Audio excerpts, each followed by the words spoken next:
Are you tired of manually setting the WebDriver path for your Selenium tests?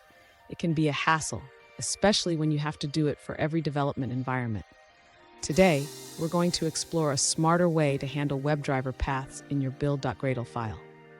I totally get it. Manually downloading WebDriver executables and setting system properties can be tedious and time-consuming. You're not alone in feeling this way. Many developers have faced the same frustration.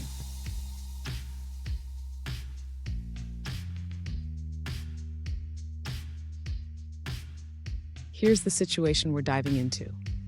One user mentioned that they have been defining absolute paths to WebDriver executables by setting system properties.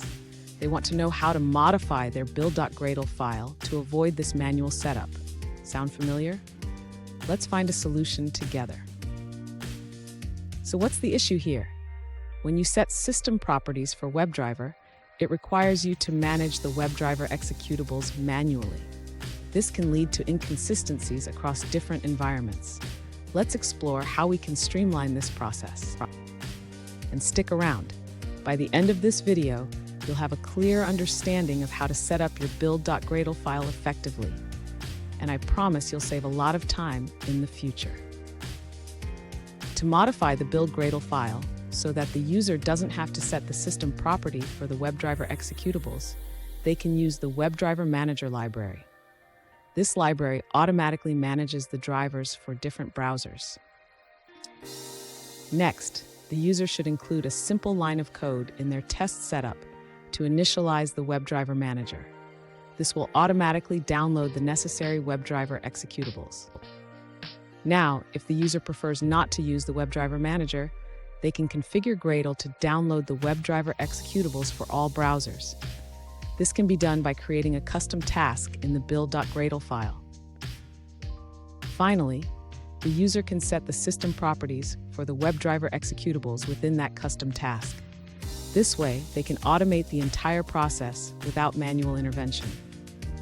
Fun fact, did you know that the WebDriver Manager library was created to simplify the management of WebDriver binaries? It saves developers a lot of headaches. Now, let's look at the answers provided by other users.